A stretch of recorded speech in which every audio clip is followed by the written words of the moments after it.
अन्नपूर्णा घर में अकेली रहती है। उसकी उम्र 50 साल है। उसका बेटा सुरेश अमेरिका में नौकरी करता है और वहीं पर एक गोरी मेम से शादी करके बस गया है। लेकिन वो अपनी माँ को पैसे नहीं भेजता है, इसीलिए अन्नपूर्णा बहुत गरीब है। उसके पास सिर्फ एक गाय है, उसका नाम है मालती। अन्नपूर्णा मालती का दूध बेचकर अपना पेट पालती है। सुन मालती, तुझे पता है मेरा बेटा अमेरिका में बहुत बड़ी नौकरी करता है। वो जब लौट कर आएगा तब देखना मेरे लिए कितना कुछ लाएगा। अन्नपूर्णा की आंखों में बहुत सारे सपने हैं अपने बेटे को लेकर, लेकिन सुरेश उसकी माँ को कभी याद भी नहीं करता। कुछ दिन बाद शाम को अन्नपूर्णा जब खाने का इंतजाम कर रही थी, तब अचानक से वहाँ सुरेश अपनी विलायती बहू के साथ आता है। माँ, मैं आ गया हूँ। अपने बेटे को देखकर अन्नपूर्णा खुशी से पागल हो जाती है। अरे बेटा, तू अचानक से कैसे आ गया? वो बात यह है कि मेरी नौकरी चली गई है। अच्छा, इसीलिए माँ की याद आ गई। अब ठीक है बेटा, कोई बात नहीं, कुछ दिन घर पर आराम कर। सुरेश की बीवी का नाम रोजी है। वो कहती है, क्या हम यहाँ रहेंगे सुरेश, इस छोटे से घर में? कितनी बदबू है यहाँ पर। हाँ बहू, वो मेरी गाय है ना मालती, उसी के गोबर से थोड़ी दुर्गंध फैलती है। तो निकाल दो उस गाय को। अरे ऐसे कैसे निकाल दूं, उसी से तो मेरा पेट चलता है। सुरेश रोजी को मना लेता है। अन्नपूर्णा उन दोनों को अपना कमरा दे देती है और खुद घर के बाहर मालती के पास सोती है। अगले ही दिन से रोजी हल्ला मचाने लग जाती है। वो सुबह उठकर कहती है, इतनी देर हो गई फिर भी मुझे मेरी ग्रीन टी नहीं मिली, कहाँ है मेरी ग्रीन टी? सुरेश अन्नपूर्णा से कहता है, माँ क्या कर रही हैं आप? मेरी पत्नी विलायती है, उसका ध्यान तो रखना पड़ेगा ना। ठीक है बेटा, मैं अभी बना देती हूँ। लेकिन अन्नपूर्णा को ग्रीन टी के बारे में कुछ भी नहीं पता है। वो मालती के ताजे ताजे दूध से चाय बनाकर रोजी के पास ले जाती है। दूध से बनी चाय देखकर रोजी एक झटके में चाय का कप फेंक देती है। अन्नपूर्णा को बहुत बुरा लगता है। रात को रोजी सुरेश से कहती है, सुनो, मैं ऐसे यहाँ नहीं रह सकती।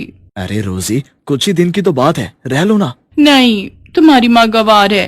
ये घर तो तुम्हारे नाम पर है ना, इसे बेच दो और चलो किसी अच्छे से होटल में रहते हैं। अगले दिन सुरेश घर बेचने के बारे में अन्नपूर्णा को बताता है। अन्नपूर्णा रोते हुए कहती है, ये क्या कह रहा है बेटा, इस घर में तेरे बापू की यादें हैं। तभी वहाँ गांव के मुखिया चले आते हैं और कहते हैं, हाँ, ऐसे घर कैसे बेच दोगे तुम? तुम्हारी माँ कहाँ रहेगी फिर? वो सब हमें क्या पता, ये घर सुरेश के नाम पर है। हम ये घर बेचकर चले जाएंगे। आप होते कौन हो हमारे बीच में बात करने वाले? मुखिया जी बहुत अपमानित महसूस करते हैं। सुरेश घर बेच देता है और अपनी बीवी को लेकर वहां से चला जाता है। वो दोनों एक महंगे से होटल में रहने लगते हैं और इधर अन्नपूर्णा अपनी प्यारी गाय मालती को लेकर रास्तों पर निकल पड़ती है। वो बहुत उदास है और उसकी आंखों में नमी है। ये क्या हो गया भगवान, अब मैं क्या करूं? मेरे खुद के बेटे ने मेरे साथ धोखा कर दिया। अन्नपूर्णा बस दूध बेचती रहती है और उससे जो थोड़े बहुत पैसे मिलते हैं वो उससे अपना गुजारा करती है। वो रास्ते में रहती है। इसी तरह कुछ दिन बीत जाते हैं। मालती एक दिन किसी के खेत में घुस जाती है और घास खाने लगती है। ये देखकर खेत का मालिक मालती को भगा देता है और अन्नपूर्णा को आकर धमकी देता है, देख बुढ़िया, तेरी गाय अगर मेरे खेत में दोबारा घुसी तो मैं इसे मार डालूंगा। कोई उपाय न देखकर मालती एक चाय की दुकान के पास जाती है। वहाँ चाय के पत्तों का ढेर पड़ा हुआ था। मालती वही खाने लगती है। वो बहुत सारे चाय के पत्ते खा लेती है। उसके बाद वाले दिन सुबह अन्नपूर्णा जब मालती से दूध निकालने जाती है तब एक चमत्कार हो जाता है। दूध के बदले चाय निकलने लगती है। अन्नपूर्णा चौंक जाती है। अरे ये क्या, मालती दूध नहीं चाय दे रही है? गजब हो गया, ये तो चमत्कार हो गया। कुछ ही देर में चारों तरफ ये खबर फैल जाती है और बहुत सारे लोग गाय से निकलने वाली चाय पीने के लिए लाइन में खड़े हो जाते हैं। अन्नपूर्णा एक कप चाय 10 रुपए में बेचती है। सब कुछ देखकर मालती के चेहरे पर भी मुस्कान आ जाती है। चारों तरफ हड़बड़ी मच जाती है। वाह, ये चाय तो कितनी स्वादिष्ट है, मुझे एक और कप दो। मुझे भी दो, इस बोतल में भी दो, मुझे घर ले जाना है। अन्नपूर्णा पूरा दिन चाय बेचती है। इस तरह एक दिन में वो हजारों रुपए कमा लेती है। हे भगवान, आपका लाख लाख शुक्र है, आपकी वजह से ये चमत्कार हो पाया है। मालती भी अपनी भाषा में भगवान को धन्यवाद देती है। कुछ महीने ऐसे ही चाय बेचकर अन्नपूर्णा बहुत अमीर हो जाती है और वो रहने के लिए शहर में एक घर खरीद लेती है। चाय बेचने के लिए एक दुकान भी खरीद लेती है और घर के बाहर एक खुली जमीन भी खरीद लेती है। ताकि मालती आराम से टहलते हुए घास खा सके। ऐसे ही खुशी खुशी दिन बीतने लगते हैं, लेकिन उस तरफ सुरेश को कोई नौकरी नहीं मिल पाती है। अब क्या होगा रोजी, मुझे नौकरी नहीं मिल रही है और घर बेचकर जो पैसे मिले थे वो भी खत्म होने को हैं। अब हम इस होटल में भी नहीं रह सकते। ये सुनकर रोजी गुस्सा हो जाती है और कहती है, तो फिर तुमने मुझसे शादी क्यों की? गरीब भिखारी कहीं के। शादी से पहले तो कितना कुछ बोलते थे, मगर अब एक होटल का भाड़ा भी नहीं दे सकते। तुम रहो अकेले, मैं जा रही हूँ। जा रही हूँ मतलब? तुम मुझे अकेला छोड़कर कैसे जा सकती हो? मैं एक बेरोजगार इंसान के साथ नहीं रह सकती। मुझे पता था कि तुम्हारे साथ ऐसा ही होगा, इसीलिए मैंने एक बॉयफ्रेंड पटा लिया था। वो मुझे लेने आ ही रहा होगा। इतने में होटल के बाहर एक लड़का कार लेकर आता है और रोजी उसमें बैठकर चली जाती है।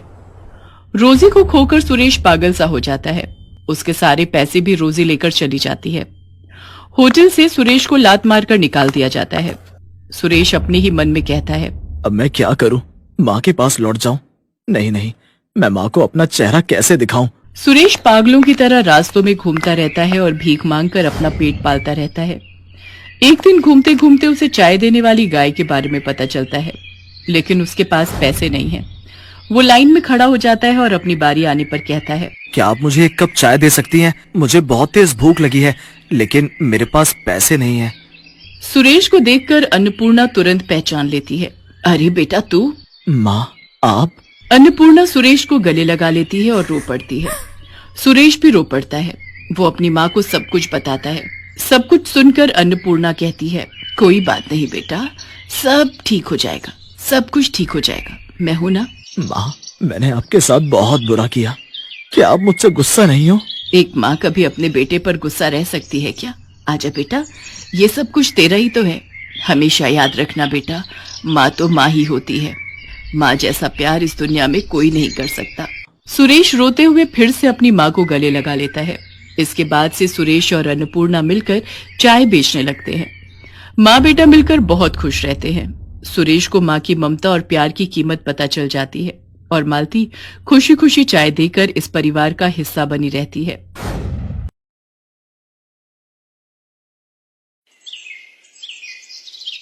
उर्मिला माधोपुर गांव में रहती थी। उसके पास पारो नाम की एक पालतू गाय थी। पारो उर्मिला के साथ पिछले कई सालों से है। पति के देहांत के बाद इसी गाय के सहारे उर्मिला ने अपने परिवार को चलाया। उसकी गाय का दूध पूरे गांव में मशहूर था। गांव के सभी लोग उर्मिला से ही दूध लेते थे। उर्मिला का बेटा शहर में पढ़ता था। वहीं उसे पूनम नाम की एक लड़की से प्यार हो गया और उसने अपनी माँ को बिना बताए पूनम से मंदिर में शादी कर ली। आज वो गांव वापस आने वाला था। उर्मिला बहन, 2 किलो कर देना दूध। 1.5 किलो मुझे भी देना। क्या बात है उर्मिला बहन, आज तो तुम बड़ी खुश दिखाई दे रही हो। बात ही खुशी की है सरोज बहन, आज मेरा बेटा गांव वापस आ रहा है। बस जल्दी जल्दी काम निपटाकर उसी के लिए बढ़िया बढ़िया पकवान बनाऊंगी। पता नहीं शहर में उसे क्या खाने को मिलता होगा और क्या नहीं। अच्छा तो ये बात है, चलो बहुत बढ़िया हुआ। कब से बेटे के बिना अकेले रहते रहते तुम उदास हो गई हो। अब वो आ जाएगा तो तुम्हारे साथ काम में भी मदद कर देगा। हाँ वो तो है।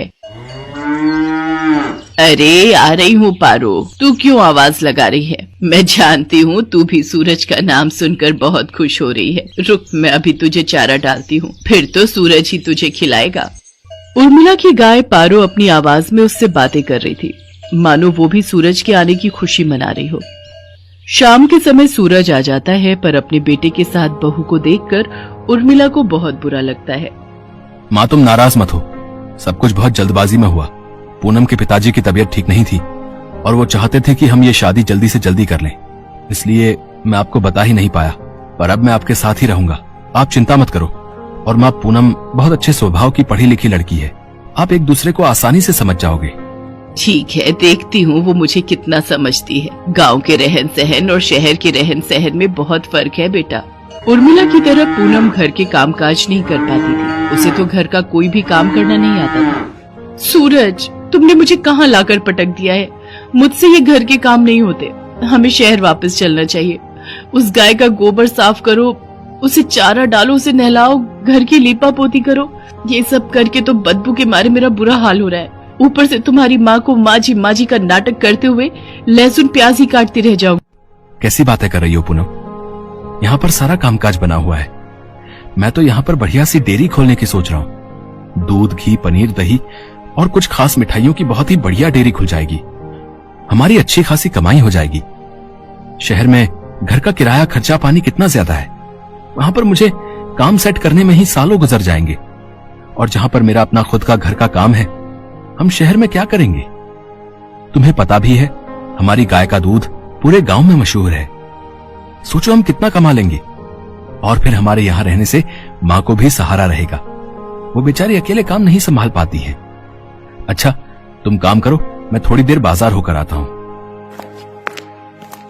कह तो सूरज ठीक ही रहे हैं। शहर में काम करने के लिए पैसों की भी जरूरत होगी। यहाँ पर तो अपना मकान, अपना काम है और फिर हमें तो पैसे कमाने से मतलब है। कुछ सालों में अच्छे पैसे कमा लिए तो बाद में शहर जाकर बस जाएंगे। पर मुझे किसी भी तरह से सासू माँ से अलग होना है ताकि उस गाय पर मेरा कब्जा हो जाए। पता नहीं, माँ जी तो बहुत चालाक है, कितने पैसे अपने अंदर करके बैठी होंगी। पूनम को पता था कि सूरज गांव में ही काम बढ़ाने वाला है, इसलिए वो अलग होने के रास्ते ढूंढने लगी। सूरज, सुबह से काम कर करके मैं थक गई हूँ। मेरे आने के बाद माँ जी ने घर के सारे काम मेरे ही जिम्मे डाल दिए हैं। गाय को नहलाना, धुलाना, गोबर साफ करना, चारा डालना, सारी देखभाल तो मैं करती हूँ। और दूध बेचने के टाइम पर माँ जी गल्ला लेकर तखत पर खुद बैठ जाती हैं।